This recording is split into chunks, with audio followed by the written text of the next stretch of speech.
Hey everybody, off the mic Sports Network here. So the latest bit of news on the Myles Garrett front, because I've spent a lot of time, obviously, with it being the combine, talking about the Browns taking a quarterback.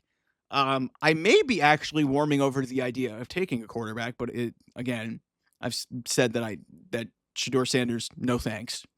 But might be into Cam Ward. We'll talk about that at another time. But it seems like any snowball's chance in hell of Myles Garrett wanting to come back to the Browns has been blown dead. There's been reports all over the place that the door has been shut. That's the actual terminology that has been used in the report. Myles Garrett does not want a new contract. He does not want to raise. He wants to get the hell out of Cleveland. And I've been telling you guys this for weeks on end and months on end. This was not going to be pretty. And this is heading towards a really nasty divorce. And that is reflective of everything that has gone on with the Cleveland Browns in the last couple of years, and the fact that they made their bed when they, sold their soul, which, hey, Cody Rhodes may do that to The Rock, sold their soul to Deshaun Watson, sold out, gave him all the money that he wanted, and he's given him, 19 games, and he may never, and I don't think he's going to play another down, not just for the Cleveland Browns, I don't think he's going to play another down of football. I'd be stunned if he plays another down of football in the NFL, let alone, even in the UFL or anywhere else. I don't think he's playing ever again. So shame on the Browns for, putting themselves in this predicament. A lot of people are going to get mad at Myles Garrett. This is a business, guys. Grow up. This is a business.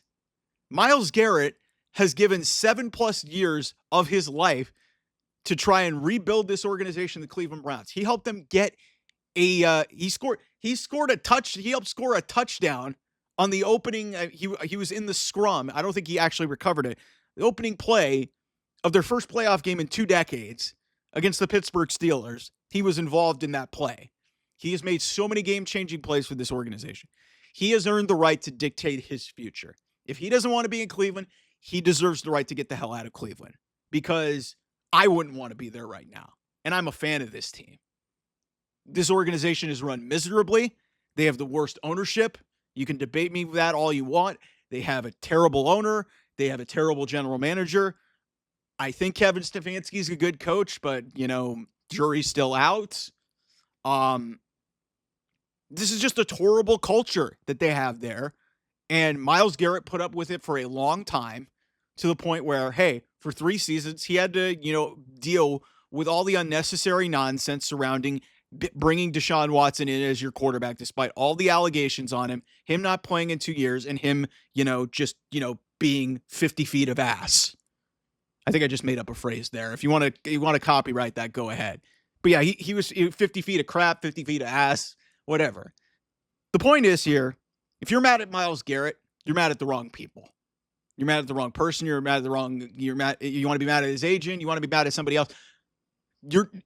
If you're a Browns fan and you're mad at those people, no. Be mad at this organization. Be mad at Deshaun Watson, because they are the reasons why this organization is in the predicament that they are. And they're going to lose. Maybe I would put Myles Garrett, and call me crazy, I would put Myles Garrett potentially on my Mount Rushmore of Browns players ever. Okay? Especially in this iteration of the Cleveland Browns. Myles Garrett has been that damn good his entire career. Won a Defensive Player of the Year, helped this organization win their first playoff game in more than 2 decades, consistently wrecking games at a position that I think is almost undervalued, because everybody talks about the importance of, having a quarterback. If you can rush the quarterback and disrupt the passer, look at the Super Bowl. What did the Eagles do the entire game? They made Patrick Mahomes' life miserable. So I don't know how this is going to end. I just know that this is a terrible outcome for the Cleveland Browns, because they can get all the draft picks that they want. They can get all the talent back that they want. But this guy not wanting to play for you anymore, when he was literally willing to do whatever it took to win for this organization, to win for this city. He's a part owner of the basketball team. He was committed to Cleveland. So the fact that he wants to get the hell out of the city and get the hell away from this stench of an organization that is on Andrew Berry, that is on Jimmy Haslam, that is on D. Haslam. I guess you could say it's on Kevin Stefanski because he's the coach by association and he's in on this whole thing. It's on Paul DePodesta. It's on everybody in that front office. I could go on listing a bunch of names. I could go back to all the bad coaches that they hired, John Dorsey and, the terrible run that he had as GM, Freddie Kitchen as a head coach. Like, he doesn't want to be surrounded by incompetence. And that's what this organization is for the Cleveland Browns. So if you're looking for somebody to be mad at, don't be mad at 95. Be mad at everybody else around him. Because that's the reason why he wants out of there. He gave everything he had to this organization for almost a decade. And now he wants to go. How this ends, I have no idea. But let's stop dancing around the issue. Let's stop posturing and doing all this bullshit and all the formalities in front of the media, Andrew Berry and Kevin Stefanski and all these other people. Let's stop with the nonsense. We know he's not going to play another snap for the Cleveland Browns. He's committed to staying the hell away. So if that means he's going to sit out the season, he's going to sit out the season. And that creates another distraction. Again, this is all the doing of the Browns. This is not Myles Garrett. He is not some sort of traitor. Don't be mad at him.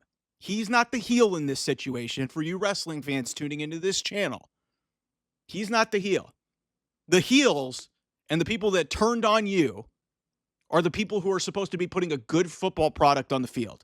And they decided it was a good idea to go 5 years, $230 million for a guy with multiple sexual assault allegations on him that were heinous. They were told no. They still went back with a guaranteed contract that hasn't been equaled yet and will probably never be equaled again. They traded multiple first-round picks, mortgaged the farm for a guy who also hadn't played in multiple years and had multiple red flags around him, and attached him to this organization because they thought they were a quarterback away. They bet on the wrong guy. But if you want to put that on Myles Garrett for wanting to get out of here, that's a you problem. This is not his fault. He is well within his rights to say, hey, I don't want to play here anymore. Normally, I do not side with players in their requests to be traded. I'm totally on the side of Myles Garrett on this one. So first and foremost, thank you, Myles, for all the memories. As I said, we'll have to revisit this at another point. I think Myles Garrett's one of the greatest Browns to ever wear the uniform, to put on the orange and brown, to put on that helmet. One of the best guys to ever play in the dog pound. Easily one of the best Browns. You could argue maybe with Joe Thomas in terms of the last 25 years of this organization, this really crappy iteration of this team. But there's no reason to be mad at him whatsoever. He wants to leave. He wants to leave. So let's just end this nonsense already. Please. Anyway, I'll see you guys soon. Bye-bye.